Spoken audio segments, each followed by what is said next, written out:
এক ব্যক্তি গড়ে 24 কিলোমিটার পার আওয়ার বেগে গন্তব্যস্থলের অর্ধেক পথ অতিক্রম করে।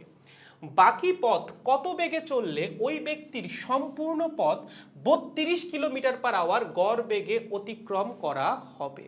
মানে ব্যাপারটা হচ্ছে একটা ব্যক্তি এখানে আছে, প্রশ্ন আগে বুঝো, এখানে আছে এটা হচ্ছে এ পয়েন্ট, একটা ব্যক্তি, বস্তু কেন আঁকলাম, ব্যক্তি কি এরকম দেখতে হয় নাকি, ব্যক্তির ছবি সুন্দর করে আঁকতে হবে গাইস।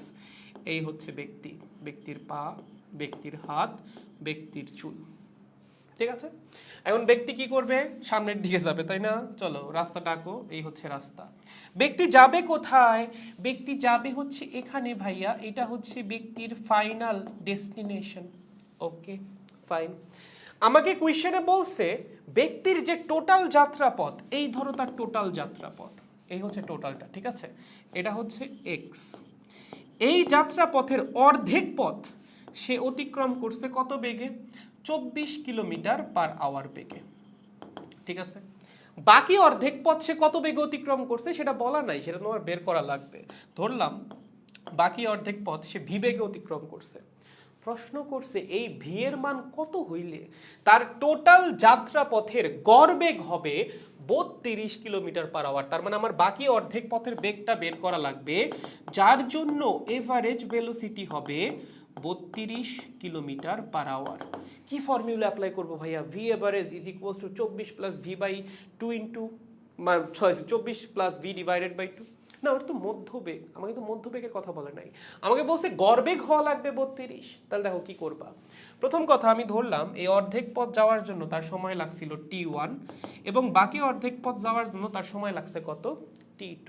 তাহলে টোটাল প্রয়োজনীয় সময় কত? t1 plus t2। এই যে অর্ধেক পথ সে গেছে তার জন্য অতিক্রান্ত দূরত্ব কত? টোটাল দূরত্বের অর্ধেক মানে হচ্ছে x/2।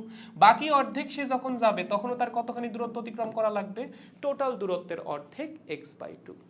প্রথম অর্ধেক সে গেছে 24 কিলোমিটার পার আওয়ার বেগে এবং সময় লাগছে t1। তাহলে বলো তো t1 এর মান কত হবে? t1 এর মান হবে অতিক্রান্ত দূরত্ব ডিভাইডেড বাই দ্রুতি বা বেগ, ঠিক আছে। অতিক্রান্ত দূরত্ব x/2 এবং সে গেছে 24 কিলোমিটার পার আওয়ার বেগে, বা সরণ হচ্ছে x/2 এবং সে গেছে 24 কিলোমিটার পার আওয়ার বেগে। তাহলে প্রয়োজনীয় সময় কত হবে?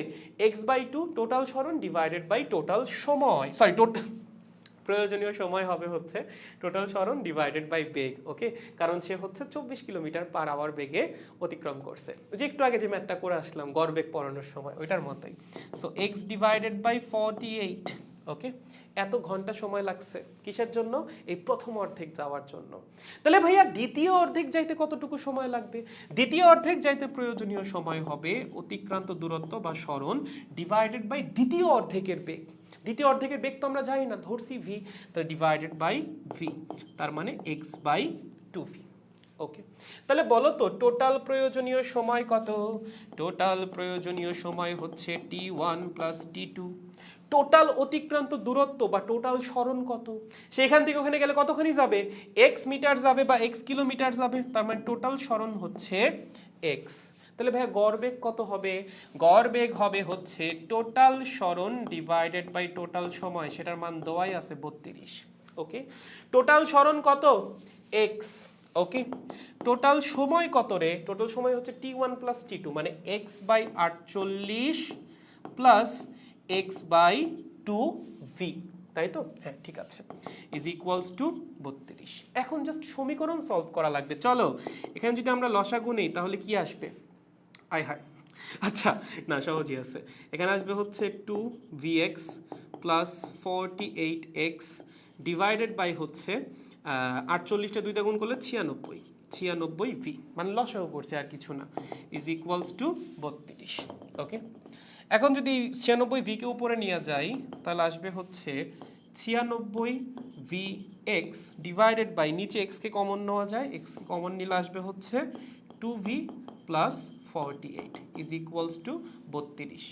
x দেখো উপরে নিচে কাটাকাটি যাচ্ছে, কেটে দাও কেটে দাও, তাহলে থাকবে হচ্ছে 96v is equals two 64v plus 48 into 32। না ও মা, 48 ইন্টু 32 এটা গুণ করা লাগবে। হ্যাঁ, যদি এটা 3 দিয়ে গুণ করতাম, 3 8 24, 2 ভুল করতেছি, সরি, 3 দিয়ে গুণ করতাম 24, 2 12, 144, মানে হচ্ছে 1440 আর হচ্ছে 96, তাই না? 90তে হইলে 1530 1536 মোস্ট প্রবাবলি। একটু ক্যালকুলেট করো তো, 1536 হওয়ার একটা সম্ভাবনা আছে। সো এই পাশে যদি এটাকে নিয়ে আসি তাহলে বিয়োগ হবে 96 থেকে যদি আমরা 64 বিয়োগ করি তাহলে কত হবে? 32। 32v is equals two 1536। তার মানে বেগ হবে 1536 ডিভাইডেড বাই 32। ওকে, তো যদি এখানে চেষ্টা করি 32 দিয়ে ভাগ করার জন্য, 5 বার কি যাবে? 5 বার তো যাবে না, 5 বার গেলে 160 হয়ে যায়, 4 বার যাবে। 4 বার যদি যায় 120, 100 হচ্ছে 28, তাই না? 128 যদি হয় 2, 22, 25, 25 আর হচ্ছে 6, 256। 256কে 32 দিয়ে হচ্ছে ভাগ করা লাগবে 48 most probably 48 kilometre per hour, তাই না? দেখি তো, 48 আসে নাকি গাইস? প্রথমত হচ্ছে এইটাই ক্যালকুলেশন কি ঠিক আছে? 48 ইন্টু 32, হ্যাঁ ওই তো 32 দিয়ে ভাগ করলে তো আবার 48ই আসবে, ঠিকই তো আছে। 48 কিলোমিটার পার আওয়ার হবে, ঠিক আছে?